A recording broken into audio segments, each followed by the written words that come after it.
আজি ৰেচন কাৰ্ডৰ গুৰুত্বপূৰ্ণ আপডেট আহি গ'ল। সেইটো আপডেট হ'ল, যদি আপোনালোকৰ ৰেচন কাৰ্ড আছে আৰু আপোনালোকৰ ৰেচন কাৰ্ডত আপোনাৰ ফেমিলিৰ কাৰোবাৰ নাম এড হোৱা নাই, তেনেহ'লে কিন্তু বৰ্তমান আপোনালোকে আপোনাৰ ৰেচন কাৰ্ডত আপোনাৰ ফেমিলি মেম্বাৰ এড কৰিব পাৰিব।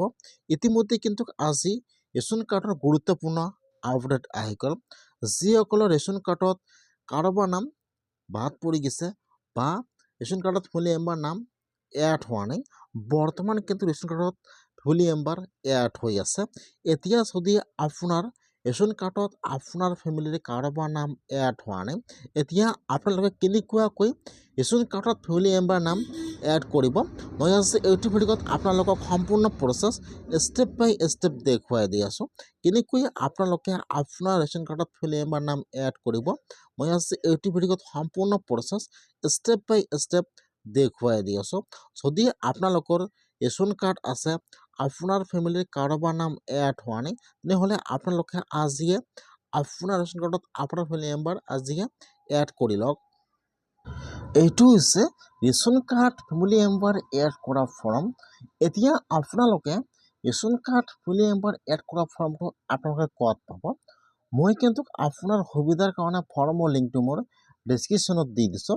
যদি আপোনালোকে ধুবুৰী ডিষ্ট্ৰিক্টৰ হয়, তেনেহ'লে আপোনালোকে ফৰ্মটো ডাউনলোড কৰি ল'ব পাৰিব, অথবা কিন্তু যিটো আপোনালোকৰ অফিচ আছে তাত গ'লে আপোনালোকে ফৰ্মটো পাই যাব। আপোনালোকে ফাৰ্ষ্ট ফৰ্মটো আনিব লাগিব, তাৰপিছত আপোনালোকে ফৰ্মটো ফিল আপ কৰিব লাগিব। ইয়াত চাব, ইয়াত একো নাই, ইয়াত কিছুমান গাইডলাইন দিয়া আছে। আপোনালোকে ইয়াৰ পৰা চাই ল'ব আৰু ইয়াত চব ডেট দি আছে, আপোনালোকে ফাৰ্ষ্ট ডেটটো বহাই দিব। এতিয়া আপোনালোকে যিজন ৰেচন কাৰ্ডৰ নামত ইয়াত এড কৰিব, তেওঁৰ ইয়াত ৰেচন কাৰ্ড ফুল নেমটো বহাই দিব আৰু ইয়াত ৰেচন কাৰ্ড নম্বৰটো বহাই দিব আৰু ইয়াত চাব দিয়া থাকিব name of member to be transfer, current ration card number, ration card member to which member to be transfer, reason of transfer of member, ইয়াত কিছুমান গাইডলাইন দিয়া থাকিব। এতিয়া আপোনালোকৰ ৰেচন কাৰ্ড নম্বৰটো ইয়াত বহাই দিব।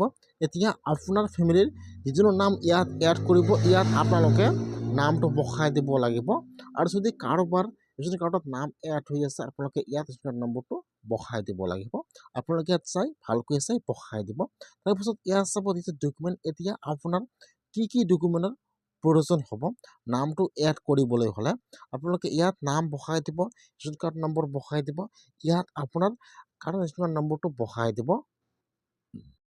এতিয়া আপোনাৰ কিন্তু ফৰ্মটো সম্পূৰ্ণ ফিল আপ হৈ গ'ল। এতিয়া কিন্তু ইয়াৰ লগত আপোনাৰ ডকুমেণ্ট দিব লাগিব, আপোনাৰ আধাৰ কাৰ্ড, ভোটাৰ ID অথবা ভোটাৰ লিষ্ট, আৰু যদি কাৰোবাৰ বিবাহ হৈছে নাম ট্ৰান্সফাৰ কৰিব লাগে, তেনেহ'লে ইয়াত মেৰেজ চাৰ্টিফিকেটটো দিব লাগিব আৰু ইয়াত ছিগনেচাৰ কৰিব লাগিব আৰু ইয়াত আপোনাৰ মোবাইল নম্বৰটো বহাই দিব লাগিব। এতিয়া আপোনালোকে ফৰ্মটো সম্পূৰ্ণকৈ ফিল আপ কৰি লৈ এতিয়া ইয়াৰ লগত আপোনাৰ সকলো ডকুমেণ্ট জেৰক্স কৰি গাঁঠি দিব। এতিয়া যিটো আপোনালোকৰ অফিচ আছে তাত আপোনালোকে জমা কৰিব লাগিব, অথবা যিজন আপোনালোকৰ ডিলাৰ আছে তাত কিন্তু জমা কৰিলে হৈ যাব। বৰ্তমান কিন্তু নাম এড হোৱা অথবা নাম ট্ৰান্সফাৰৰ কাম আৰম্ভ হৈ গৈছে। সেইকাৰণে যদি আপোনাৰ ফেমিলিৰ কাৰোবাৰ নাম এড হোৱা নাই বা কাৰোবাৰ নাম ট্ৰান্সফাৰ কৰিব লগা হৈছে, তেনেহ'লে আপোনালোকে আজিয়ে ফৰ্মটো ডাউনলোড কৰি এনেকুৱাকৈ আপোনালোকে ট্ৰান্সফাৰ কৰিব লাগিব।